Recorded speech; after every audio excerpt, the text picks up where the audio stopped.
매일 아침 꼭 챙겨야 할 뉴스 딱 3개만 골라서 깊게 들여다봅니다. 뉴스 3개 시간인데요. 오마이뉴스의 곽우신 기자 모셨습니다. 어서 오세요. 네, 안녕하세요. 박지훈 변호사 모셨습니다. 어서 오세요. 안녕하세요. 네.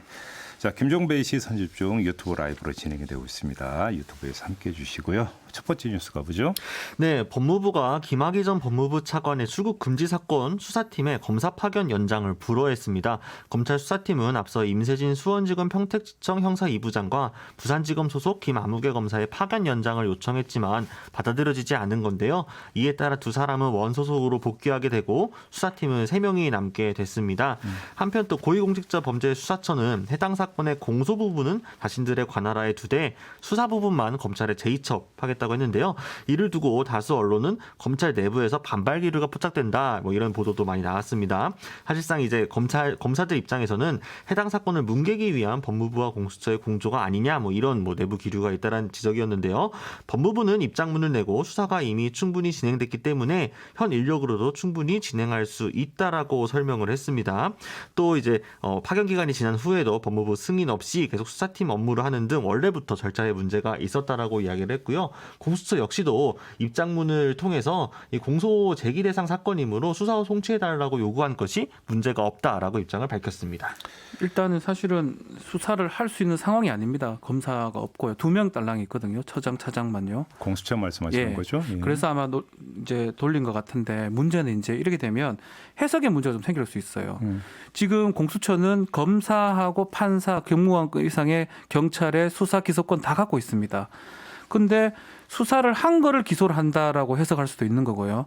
수사를 만약에 하지 않으면 기소는 할 수 없다라고 해석을 하면 지금 이 검찰에 돌려버리면 검찰에 수사를 하잖아요. 그럼 검찰에 다시 기소를 해야 되는 거 아니냐라는 또 해석의 여지가 있는 겁니다.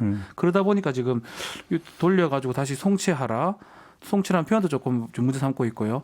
문제가 있다라고 지금 주장을 하고 있는 겁니다. 그러니까 결국 그 이야기는 검사에 대한 기소권을 공수처만 행사할 수 있느냐, 그렇죠. 검찰도 함께 행사할 수 있느냐. 전속적 관할이냐 아니냐 이 부분입니다. 네, 또 이렇게 용어 나오면 복잡해집니다. 한 기관만 가지느냐, 중복적으로 가지느냐 부분입니다. 오로지죠, 오로지. 예, 오로지 예. 공수처만 행사할 수 있느냐, 네. 검찰도 행사할 수 있느냐 이 문제인 그 거잖아요. 문제로 이제 될 것 같고. 네. 근데 이제 공수처가 이제 만들어진 취지가 있고 지금은 구성이 좀 덜 된 상황이기 때문에. 그러니까 현실적으로 공수처에서 수사를 할 수가 없다. 예. 인력이 없기 때문에. 예. 그래서 이제 그러면 검찰로 다시 넘겨서 그럼 당신들이 일단 수사는 수사 좀 하시오. 해주세요. 여기까지는 이제 그 이해가 되는데 그럼 수사 후에 그러면 검찰이 알아서 기소하세요가 아니라 네.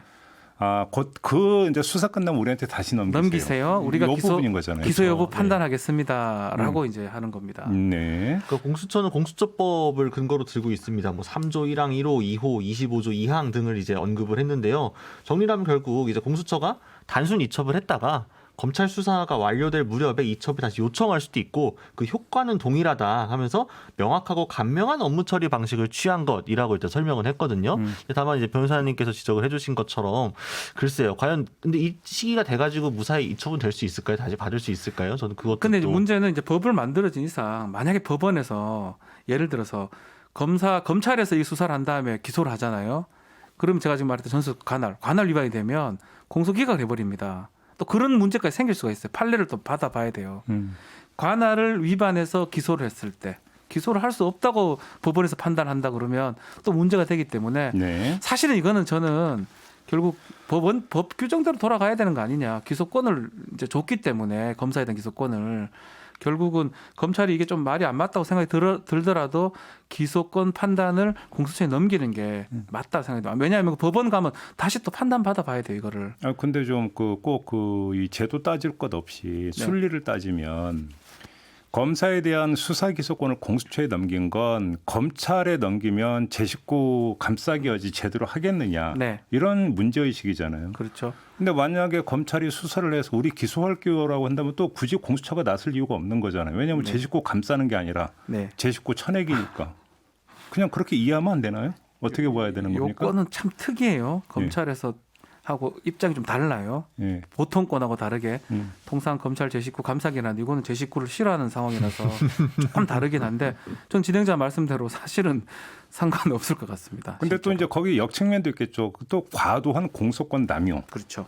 예를 들어서 그게 정말 조금 전에 그게 실형사라는 문제죠. 근데 그거까지 사실은 공수처를 만든 게 그런 것까지 예상한 건 아니거든요. 네. 제 식구 감사기를 막기 위해서 만든 게 공수처입니다, 사실은. 네. 그런 걸 봤을 때는 이것 가지고 크게 논란을 일으킬 필요는 없다. 다만 법원에서는 있는 법을 기준으로 해서 관할이 맞지 않다고 생각이 들면 공소 기각 판결도 할 수 있기 때문에 잘 조율해서 기소를 하는 게 맞다. 기소를 한다면요. 그런 생각이 듭니다. 아무튼 검찰 관련해서 무슨 관할, 권한, 소속 뭐 이렇게 해석이 다 있거든요. 왜 이렇게 복잡해 항상 문제가 나올 때마다 이렇게. 죄송합니다.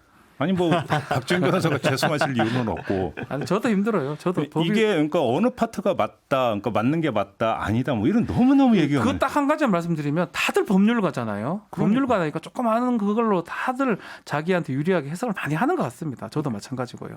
예, 그래요. 아 그런 겁니까? 뭐 검찰 안에도 다 법률가들이고 서로 너무 잘 알아서 문제인 건가요? 그래서 이것저것 자기한테 유리한 규정들을 얘기하다 보니까 해석의 예. 여지가 계속 생기는 게 아닌가 생각이 듭니다. 예. 아무튼 이렇게 되면 이제 기본으로 돌아가라고 이제 가장 기본은 수사가 제대로 되느냐의 문제인데 거기서 이제 검사 파견 문제가 불거진 거죠. 네.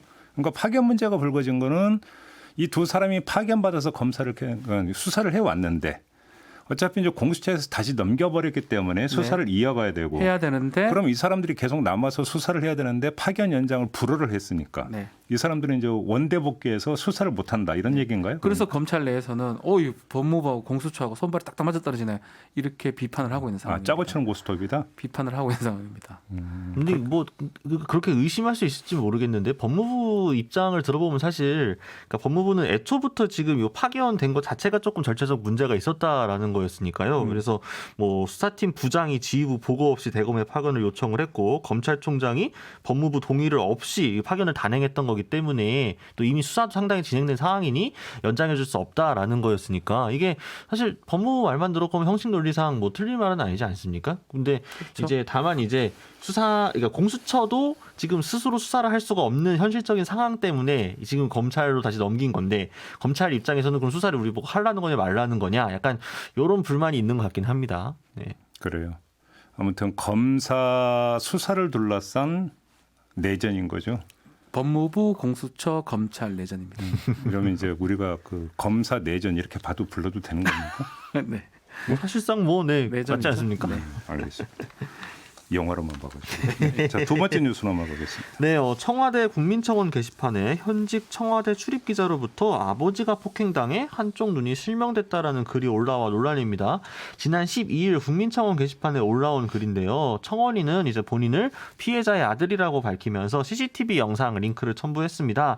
해당 영상에는 청원인의 아버지로 추정되는 이가 가해자로부터 주차장에서 일방적으로 폭행을 당하는 모습이 담겼는데요. 청원이 이제 지난해 5월 30일에 촬영된 영상이라고 하면서 이제 외상값 등을 제대로 갚지 않는 가해자에게 더 이상 가게에 오지 말라고 하자 이를 빌미로 수차례 주먹으로 가격한 후에 눈에서 피가 난 채 쓰러진 아버지를 향해 폭언만 일삼았다라고 했습니다. 누리꾼들은 현재 지금 신문사 이름과 해당 기자의 실명을 추적해 가해자를 특정한 상황인데요. 온라인상 비난 여론은 상당히 큰 상황입니다. 해당 청원 이제 글이 계속 논란이 되자 이제 미디어 오늘이 취재를 했는데 가해자로 지목된 기자는 취재를 거부하고 있고 해당 신문사 역시 입장 표명 요청에 응하지 않고 있다고 합니다.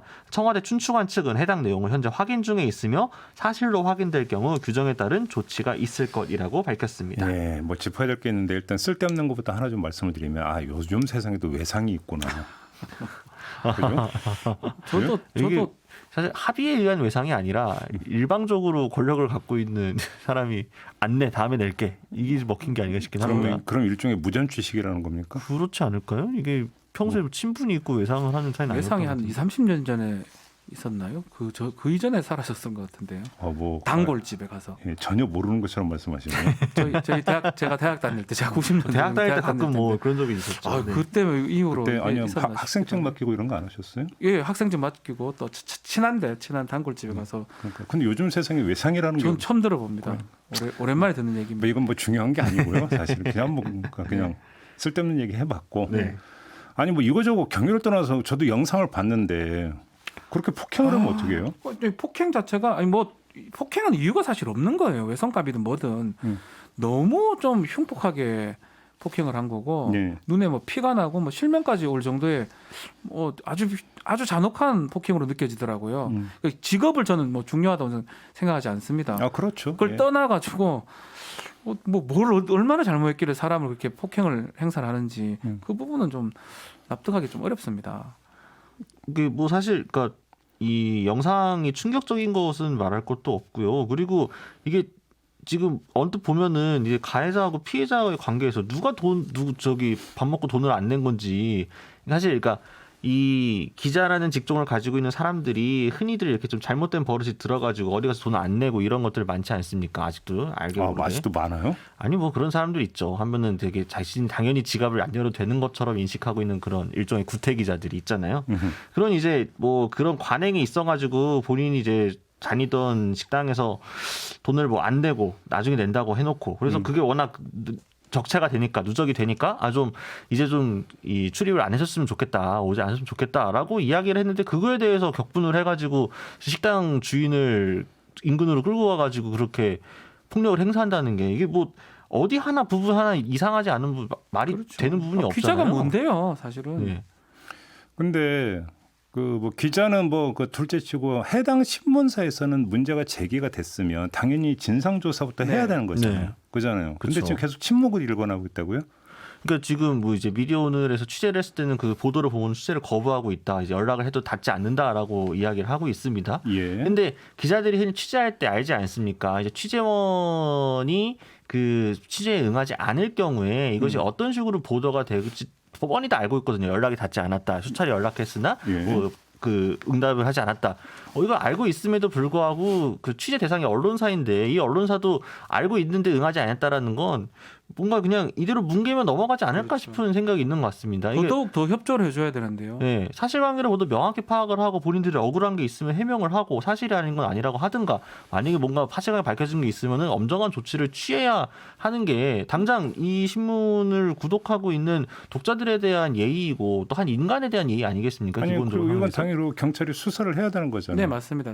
물증까지 다 있는 거잖아요. CCTV 영상까지. 그대로 이거대로 수사를 하면 되니까 예. 사실은 아니 그다음에 신원이 이제 보도는 익명으로 나오고 있지만 신원도 특정이 된 특정이 거잖아요. 됐죠. 그렇죠. 네. 그러니까 불러서 그러니까 수사하는 거 전혀 어려운 거 아니잖아요. 수사도 해야 되고 그잖아요. 언론 기관이라면 협조를 해야 되겠죠, 당연히. 그러니까. 근데 하지 않는 게 이해가 안 되는 거죠, 사실은. 그러니까 이 피해자의 아들이라고 주장하시는 청원인이 이 국민청원 게시판에 호소를 한 것 자체가 뭔가 그 전에 이렇게 여론을 환기하지 않고서는 뭔가 문제가 잘 안 풀리기 때문에 뭔가 문제가 있기 때문에 지난 5월에 있었던 일을 지금 그 제기를 한 게 아닐까라는 추측을 해볼 수 있을 것 같습니다. 네. 그러게요. 당연히 예. 잘 처리가 되고 있었고 뭔가 수사가 진행 중이면 굳이 그 국민청원 게시판을 갖고 올 이유가 오히려 없었겠죠. 핵심 문제가 그거일 수도. 만약에 진짜 수사가 미온적이라고 한다면 미온적인 이유에 혹시 뭐 신문사, 그렇죠. 뭐 기자 혹시 이런 게 작용을 하고 있다면 그게 더 만약에 문제. 지역에서 외적인 말이죠. 어떤 네. 힘에 의해서 누가 봐도 확실한 사건이거든요. 아주 중대한 사건인데 제대로 처리가 안 됐다. 네. 그러면 그 부분을 봐야 되겠죠. 네. 그다음에 9302님이 외상 관련해서 과구신 기자는 절대 그런 일은 없을 거라 믿습니다. 그러면 저는 김영란법 시행 이전과 이후의 삶이 항상 똑같은 일관된 삶을 유지하고 있습니다. 네. 빨리 넘어가겠습니다. 마지막 뉴스 전해주세요. 네, 경북 구미의 한 빌라에서 사망한 채로 발견됐던 3세 여아의 생전 얼굴이 공개된 것 등을 두고 논란입니다.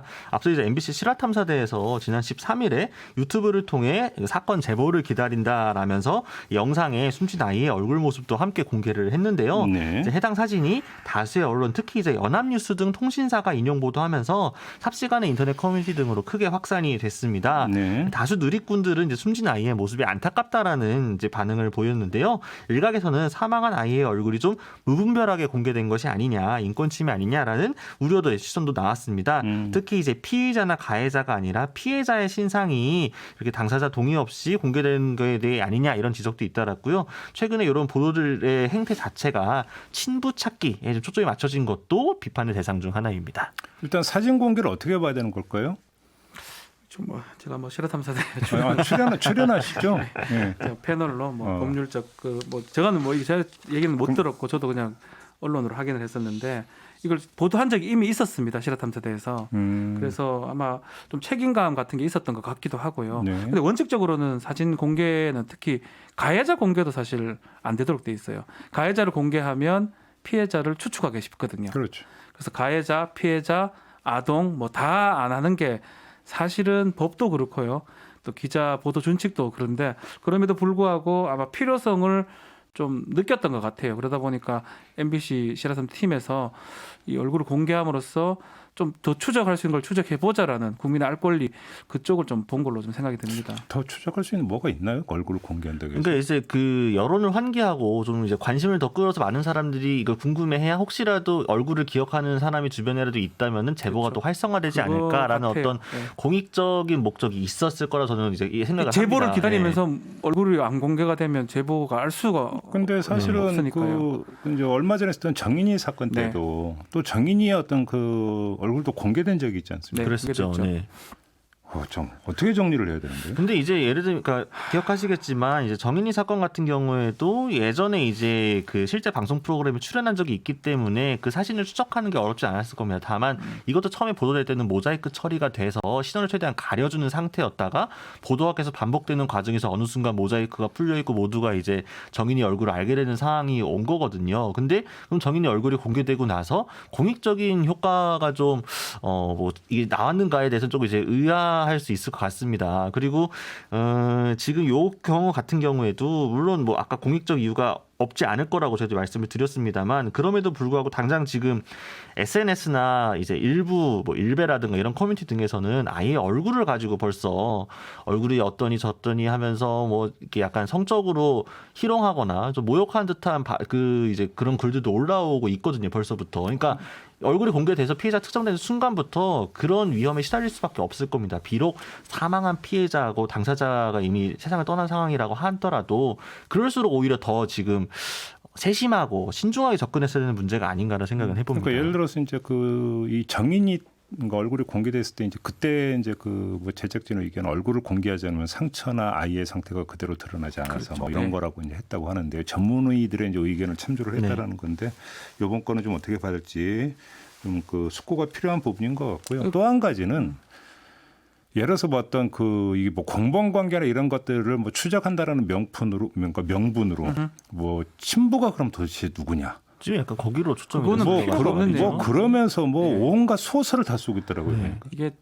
이게 뭐라죠? 항색 저널리즘 같은 게 된 거예요. 아주 심각한 충격적인 사건인데 네. 그 본질보다는 다른데 지금 다 좀 주목이 되고 있는. 가십이 그냥 목적이 돼버렸더라고요. 예. 보니까. 그러니까 지금 산정 보도로 완전히 쏠리게 된 거거든요. 그러니까 제작진 측에서 얼굴을 공개했더라도 사실 통신사가 이거를 그대로 인용 보도해서 그대로 박아가지고 보도하는 것도 사실 굉장히 문제가 있는 거고 이 사건에 대해서도 다들 그래서 뭐 실제 어머니가 누구니 DNA 검사가 어떠니 아빠가 누구니 요것만 지금 돼가지고 이게 이 사건의 원래 실체 본질적인 어떤 공익적으로 우리가 다뤄야 될 건가는 전혀 별개의 건들로 지금 언론사들이 원래 필요한 거는 그 딸아이 한 명이 어디에 있는지 하고 이런 것들을 확인하려고 하는 건데 다른 얘기를 지금 그렇죠. 계속 하고 있는 게 안 좋은 것 같습니다. 언론들이 참 무슨 뭐 저기 뭐 족보 찾기 하는 것도 아니고 네.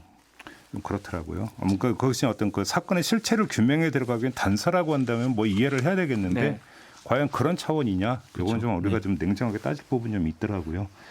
알겠습니다. 자, 이렇게 뉴스 세계 마무리하겠습니다. 박지훈 변호사, 곽우신 기자가 함께했습니다. 고맙습니다. 감사합니다.